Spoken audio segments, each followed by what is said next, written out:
the false notion that words should be strictly construed. Strict constructionism, as opposed to fair reading textualism, is not a doctrine to be taken seriously. Close quote. Whereupon, I Googled Antonin Scalia plus strict constructionism, and you know what? A lot of people think you are a strict constructionist. I know. It is not a doctrine to be taken seriously. Right. Explain that. You should not interpret language strictly, nor should you interpret it sloppily. You should interpret it reasonably. Strict constructionists give a bad name to serious textualists who say language should be interpreted reasonably. The First Amendment is the example I always give. If you were a strict constructionist, you would have to believe that Congress could censor handwritten letters, because all the First Amendment is that Congress may abridging the freedom of speech or of the press. A handwritten letter is not speech, it's not the press, so it can be censored, right? No. I mean, a proper understanding of the First Amendment is speech, press. It means there's a figure of speech called,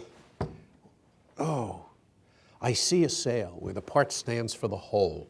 Yes, right. Is that synecdoche? Synecdoche. My God, that's brilliant. Did you have a Jesuit education? I did not, but I grew up in upstate New York, where the English teacher just said, think of Schenectady. Ah, I see.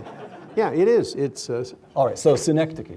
Synecdoche, and I think speech and press are synecdoche, standing for the conveyance of ideas, expression, whether it's done by semaphore, by Morse code, by burning a flag, so long as it's your own flag.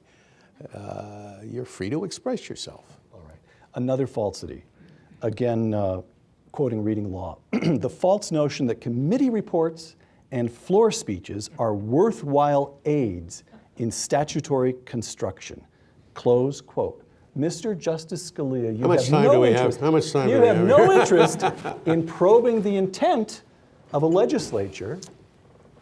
Well, yes, and you will rarely find a court that does not say the object of the construction is to discern the intent of the legislator. They say that all the time. I think Aristotle said that. I think it's wrong. At least it's wrong in a democracy. We are, as the famous line from the Massachusetts Constitution says, a government of laws, not of men. We're governed by the laws that Congress enacts, not by the unexpressed intent of whoever wrote them. And if they meant up when they said down, that's their problem. Frankly, if the legislative history is utterly clear about that, too bad.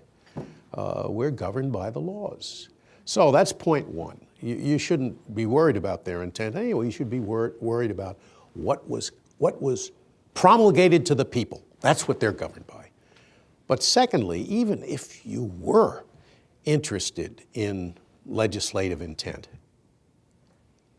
are you going to find that in legislative history? For one thing, in a multi-member body, it's very hard to understand what the intent was beyond the words that they all voted on. Other than that, they could have voted for them for very different reasons. Just because one or two of them say, oh, I think the language does this, the rest may not have felt the same way. So the notion that you can pluck statements from a couple of legislators or even from a committee report, which is usually written by some teenagers and not even members of the Federal Society, if we're lucky. Not even very often not even read by the committee, much less read by the whole House, much less read by the other House. The notion that somehow is reflective of the intent of the whole Congress and of the president who had to sign the thing. I mean, it truly is the last surviving fiction in American law. There used to be a lot of fictions, you know. This is a fiction.